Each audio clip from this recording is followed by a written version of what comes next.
ಎಲ್ಲರಿಗೂ ನನ್ನ ನಮಸ್ಕಾರ. ತುಂಬ ರುಚಿಯಾಗಿ ಮೊಟ್ಟೆ ಗ್ರೇವಿಯನ್ನು ಮಾಡುವುದು ಹೇಗೆ ಅಂತ ನೋಡೋಣ.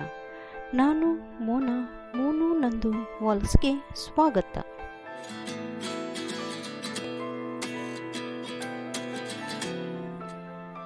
ಮಸಾಲೆ ರುಬ್ಬುವುದಕ್ಕೆ ಅರ್ಧ ಹೋಳು ತೆಂಗಿನಕಾಯಿ, ಶುಂಠಿ 1 ಇಂಚು, ಬೆಳ್ಳುಳ್ಳಿ 1/2 ಗೆಡ್ಡೆ, ಕೊತ್ತಂಬರಿ ಮತ್ತು ಪುದೀನ ಸ್ವಲ್ಪ, ಹಸಿಮೆಣಸಿನಕಾಯಿ 5, ಈರುಳ್ಳಿ 2, ಟೊಮೊಟೊ 2, ಮೆಣಸು 1 ಸ್ಪೂನ್, ಏಲಕ್ಕಿ 2, ಮರಾಠ ಮೊಗ್ಗು 3, ಸೋಂಪು 1 ಸ್ಪೂನ್, ಚಕ್ಕೆ 2 ಇಂಚು, ಧನಿಯಾ ಪೌಡರ್ 1 ಸ್ಪೂನ್, ಅರಿಶಿನ ಪುಡಿ 1/4 ಸ್ಪೂನ್, ಗರಂ ಮಸಾಲ ಅರ್ಧ ಸ್ಪೂನ್, ಸಾಂಬಾರ್ ಪುಡಿ 2 ಸ್ಪೂನ್.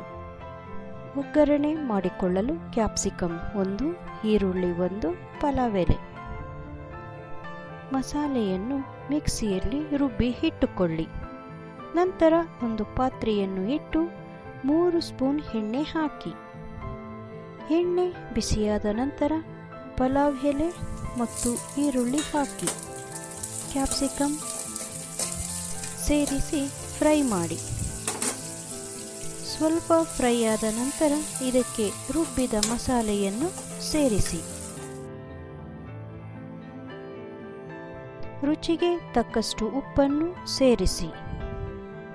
1 ಆಲೂಗೆಡ್ಡೆಯನ್ನು ಸಣ್ಣ ಸಣ್ಣ ತುಂಡುಗಳನ್ನಾಗಿ ಕಟ್ ಮಾಡಿ ಹಾಕಿ.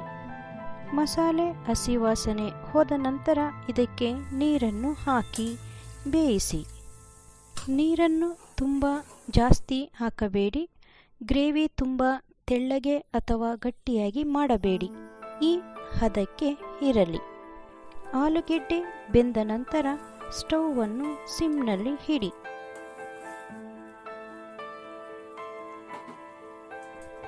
ಒಂದು ಕಪ್ನಲ್ಲಿ ಮೊಟ್ಟೆಯನ್ನು ಒಡೆದು ಹಾಕಿಕೊಂಡು ನಿಧಾನವಾಗಿ ಗ್ರೇವಿಯಲ್ಲಿ ಬಿಡಿ. ಹೀಗೆ ಎಲ್ಲ ಮೊಟ್ಟೆಗಳನ್ನು ಹಾಕಿಕೊಳ್ಳಿ.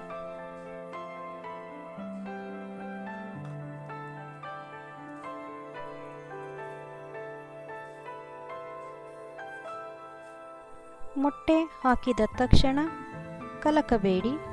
ಇದನ್ನು ಮೀಡಿಯಂ ಫ್ಲೇಮ್ನಲ್ಲಿ ಇಟ್ಟು 3 ರಿಂದ 5 ನಿಮಿಷ ಚೆನ್ನಾಗಿ ಬೇಯಿಸಿ. ಮೊಟ್ಟೆ ಸ್ವಲ್ಪ ಬೆಂದ ನಂತರ ಒಂದು ಸೌಟಿನಲ್ಲಿ ನಿಧಾನವಾಗಿ ಮಗುಚಿ ಬೇಯಿಸಿ. ಮೊಟ್ಟೆ ಚೆನ್ನಾಗಿ ಬೆಂದ ನಂತರ ಮೊಟ್ಟೆ ಗ್ರೇವಿ ರೆಡಿಯಾಗುತ್ತೆ. ನೋಡಿದಿರಲ್ಲ, ಮೊಟ್ಟೆ ಗ್ರೇವಿಯನ್ನು ನೀವು ಮನೆಯಲ್ಲಿ ಇದೇ ರೀತಿ ಟ್ರೈ ಮಾಡಿ ನೋಡಿ. ತುಂಬಾ ರುಚಿಯಾಗಿ ಇರುತ್ತೆ. ನನ್ನ ಮತ್ತಷ್ಟು ವಿಡಿಯೋಗಳಿಗಾಗಿ ನನ್ನ ಚಾನಲನ್ನು ಮರೆಯದೆ ಸಬ್ಸ್ಕ್ರೈಬ್ ಮಾಡಿ, ಲೈಕ್ ಮಾಡಿ, ಹಾಗೆ ನಿಮ್ಮ ಫ್ರೆಂಡ್ಸ್ಗಳ ಜೊತೆ ಶೇರ್ ಮಾಡಿಕೊಳ್ಳಿ. ಧನ್ಯವಾದಗಳು.